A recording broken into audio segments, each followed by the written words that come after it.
विनोद का बिटवा आया था। बोला भैया जी आप ही कोई घोषणा कर दीजिए। मैंने बोला कौन सी खुशी में? बोले दिल्ली में विधानसभा चुनाव है। बोले अब बीजेपी कह रही हमारी सरकार आई तो हम ये देंगे, वो कांग्रेस कह रही कि हम ये देंगे, आम आदमी पार्टी कह रही हम ये देंगे। और बोले होड़ लगी हुई है फ्री की चीज़ें देने की, कि जो जितना बड़ा फ्री का दे सकता है और सरकार उसकी ऐसी बन जाए। तो दिल्ली में जो मुफ्त के जो वादों की होड़ लगी हुई है ना, आम आदमी पार्टी, बीजेपी और कांग्रेस, इन्हें पूरा करना कितना मुश्किल होगा। क्योंकि घोषणाएं कर देना आसान होता है, लेकिन उन्हें पूरा करना बड़ा मुश्किल होता है। और कई बार मैं मजाक में नहीं कह देता हूँ कि गर्लफ्रेंड बॉयफ्रेंड जैसा हाल है। जैसा गर्लफ्रेंड बॉयफ्रेंड बनते हैं ना, तो उस समय बड़े बड़े वादे नहीं कर दिए जाते हैं, और जब निभाने की बात आती है तो हवा निकल जाती है। वैसे ही इन नेताओं का भी है। ये नेता भी अपनी राजनीति की आस्की में डूबे हुए हैं। और दिल्ली केंद्र शासित प्रदेश है। विधानसभा में 70 सीटें हैं, राज्यसभा में 3 सीटें हैं, लोकसभा में 7 सीटें आपको देखने को मिलेंगी। और पहले अरविंद केजरीवाल यहाँ के मुख्यमंत्री थे, अभी अतीशी यहाँ की मुख्यमंत्री हैं। आम आदमी पार्टी की सरकार है और अच्छे बहुमत से जीतती भी है। और अगर आपको भी विधानसभा का चुनाव लड़ना हो तो आपकी उम्र कम से कम 25 साल होनी चाहिए। अधिकतम उम्र की कोई सीमा नहीं रखी गई है। और विधायक का चुनाव डायरेक्ट जनता यानी कि मतदाताओं के द्वारा होता है। अगर आपकी उम्र 18 साल हो चुकी है तो वोटर सूची में आपका नाम जुड़ चुका होगा, आप लोग वोट डालने भी जाते होंगे। ये चुनाव करवाता कौन है? इलेक्शन कमीशन ऑफ इंडिया, भारतीय निर्वाचन आयोग, एक संवैधानिक संस्था है। संविधान के अनुच्छेद 324 के तहत चुनाव आयोग की स्थापना की बात की गई है। 25 जनवरी 1950 में स्थापना हुई थी। 25 जनवरी को आप लोग मतदाता दिवस मनाते हैं। देश की राजधानी दिल्ली में होने वाले विधानसभा चुनाव के लिए सियासी दल पूरी ताकत के साथ चुनाव प्रचार में जुटे हुए हैं। इन चुनाव में आप, बीजेपी और कांग्रेस तीनों ही मुफ्त की कई योजनाओं के जरिए मतदाताओं को लुभाने की कोशिश में लगी हुई है। और आप देखते हैं परंपरा सी बन चुकी है। हर राज्य में आप देखते हैं फ्री की, हमारी सरकार आई तो ये देंगे, हर राज्य में चल रहा है और हर पार्टी कर रही है, कोई पीछे नहीं है। मैं इसीलिए तो कह देता हूँ कि राजनीतिक पार्टियां, ये नेता एक पे एक 11 है, सब चाचा चाचा मौसे मौसेरे भाई हैं। और दिल्ली में 5 फरवरी को विधानसभा चुनाव के लिए वोटिंग होनी है। इन चुनाव में दिल्ली की सत्ता को बचाए रखना आम आदमी पार्टी के लिए बेहद अहम है। वहीं 3 दशकों से राज्य की सत्ता पर काबिज होने के लिए बीजेपी भी संघर्ष कर रही है। कांग्रेस की स्थापना 1885 में हुई थी, बीजेपी की स्थापना 1980 में हुई थी और आम आदमी पार्टी की स्थापना 2012 में हुई थी। जबकि कांग्रेस पार्टी भी दिल्ली में अपनी खोई राजनीतिक जमीन को दोबारा हासिल करने की कोशिश में है। इन तीनों ही प्रमुख दलों के लिए लोक लुभावन बाधित चुनाव प्रचार का अहम हिस्सा बनते दिख रहे हैं। और ये आप देखेंगे कि चुनावी वादी कितना बड़ा आर्थिक बोझ होगा।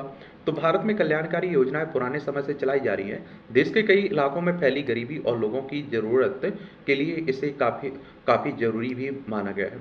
और देखिए, जो पार्टी घोषणा करती है वो कल्याणकारी योजनाएं कहती है और दूसरी कहती है फ्री की रेवड़ी है ये, समझ रहा है। और जो वो घोषणा करती है तो वो कहती है ये कल्याणकारी योजना है, दूसरी पार्टी कहती है फ्री की रेवड़ी है। इन ऐसी योजनाओं में गरीबों के लिए राशन, पीने का पानी, बेसहारा विधवा और बुजुर्गों के लिए पेंशन, गरीबों के लिए चिकित्सा सुविधा जैसी कई योजनाएं शामिल है। Tata institute of social sciences के पूर्व प्रोफेसर पुष्पेंद्र कुमार कहते हैं कि अगर मुफ्त की कही जाने वाली इन रेवड़ियों से वोट मिलता है तो इसका सीधा मतलब है कि देश में वो गरीबी मौजूद है जो लोगों को दुख देती है।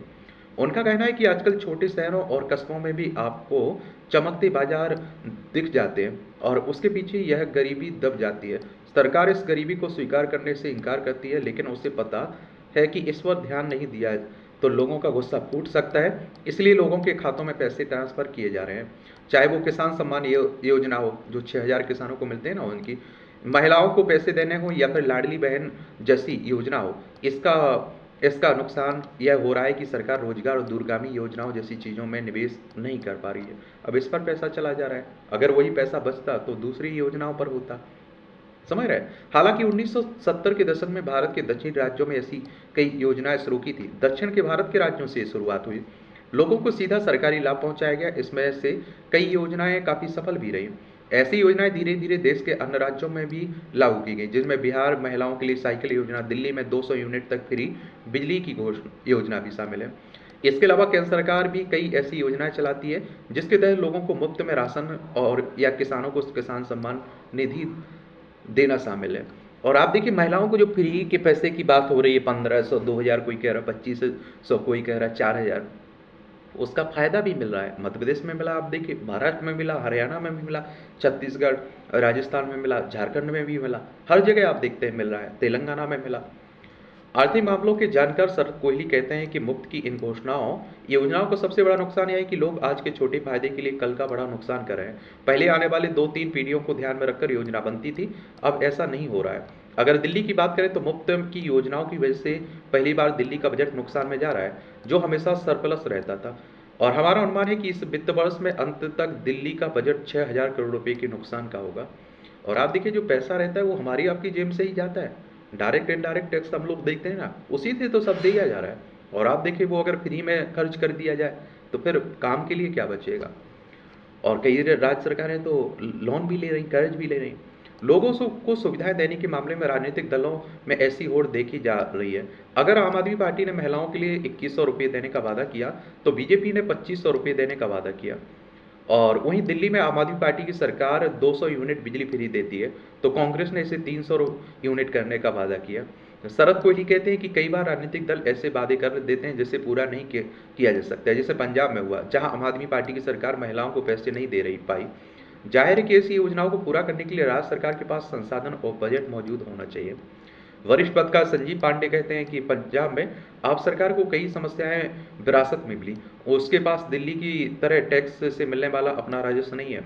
हिमाचल प्रदेश को विशेष राज्य का दर्जा मिलने के बाद लुधियाना, जालंधर और कई इलाकों से कारखाने पंजाब से हिमाचल चले गए।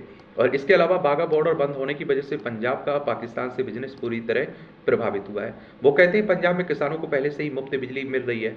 आप सरकार ने महिलाओं को मुफ्त बस सेवा, कुछ तबकों को 300 यूनिट बिजली दी, और जो बाद में पंजाब में आप सरकार पूरा नहीं कर पाई, वो ओल्ड पेंशन स्कीम, इसके पीछे केंद्र सरकार की एक बड़ी भूमिका भी है। बीजेपी के रूप में बदलाव।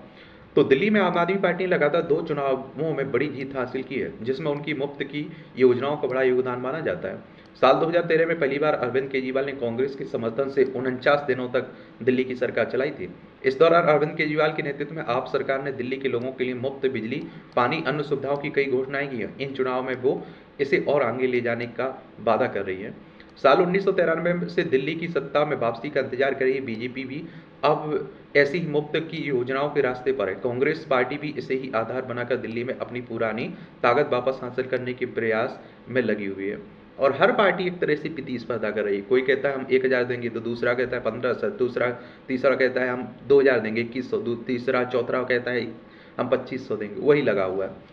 आम आदमी पार्टी ने अपने चुनावी वादों के दम पर साल 2015 के चुनाव में दिल्ली में कांग्रेस को बुरी तरह साफ कर दिया। 70 सीटों की विधानसभा सीट बीजेपी में महज आप देखते हैं कि 2 सीटें बीजेपी को 3 मिली थी और कांग्रेस को 0 थी।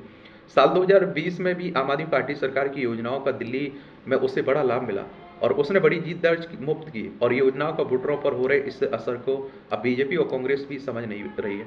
क्या कर रही है? समझ रही है। दोनों ही दलों ने ऐसे कई वादे वोटरों से किए। जबकि साल 2022 में प्रधानमंत्री मोदी ने गुजरात में चुनाव प्रचार के दौरान कहा था, आजकल हमारे देश में मुफ्त की रेवड़ी बांटकर वोट बटोरने का कल्चर लाने की भरसक कोशिश हो रही है। ये रेवड़ी कल्चर देश के विकास के लिए बहुत घातक है। देश के लोगों को, खासतौर पर मेरे युवाओं को बहुत सावधान रहने की जरूरत है, लेकिन बीजेपी को भी करना पड़ रहा है। उस वक्त आम आदमी पार्टी भी गुजरात विधानसभा चुनाव में अपनी ताकत आजमा रही थी।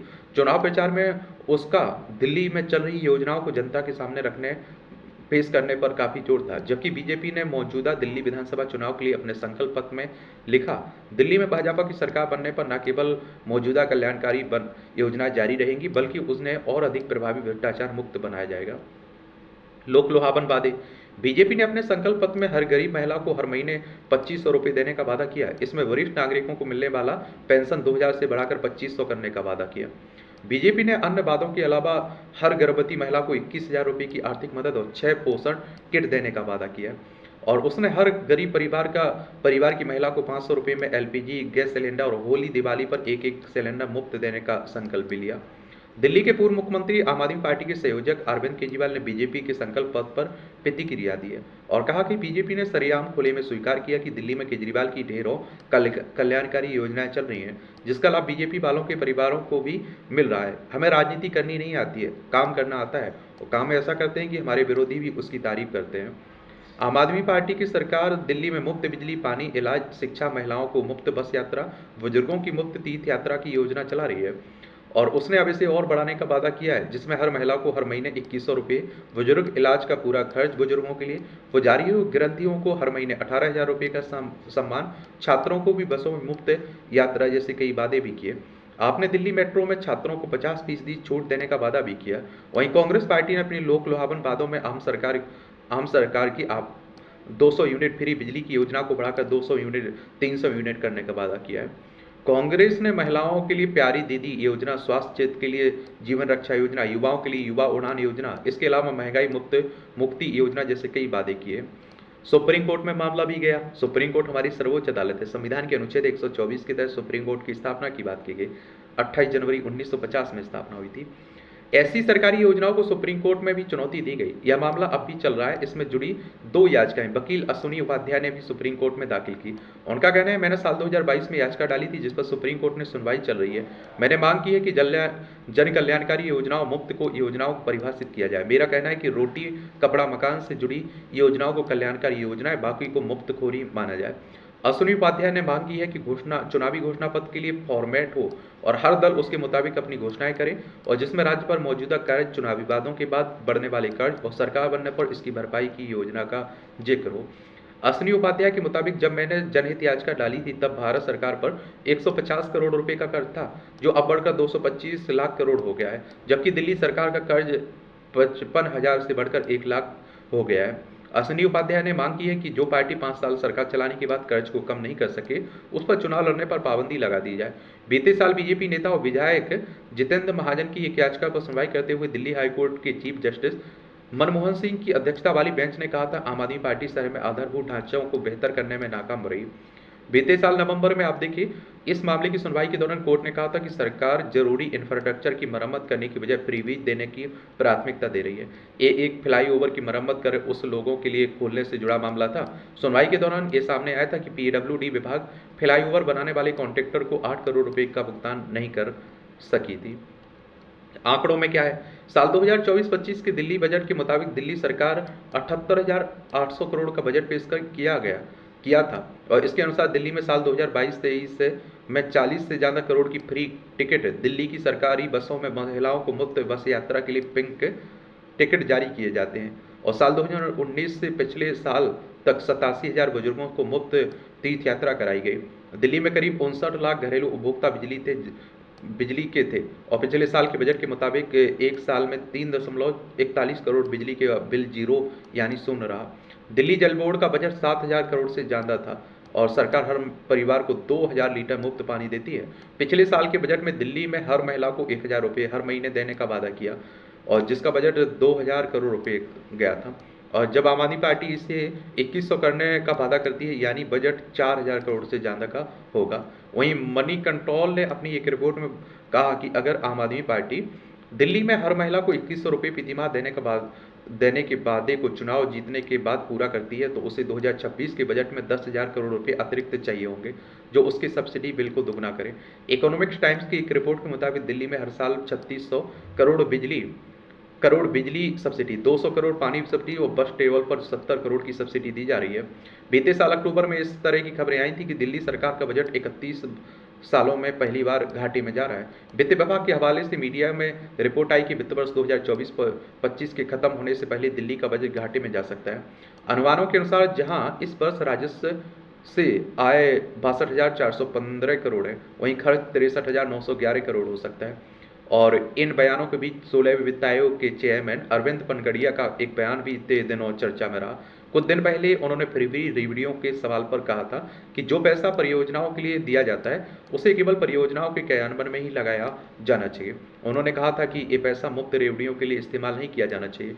फ्री वीरेज के लिए आम बजट में प्रावधान किया जाना चाहिए, जिसमें राज्यों से भी कराता है। इस पर आयोग का ना तो नियंत्रण है और ना ही ऐसा कुछ उसे करना चाहिए, यानी राज्य सरकार कैसे अपना पैसा खर्च करती है, ये उसका फैसला है।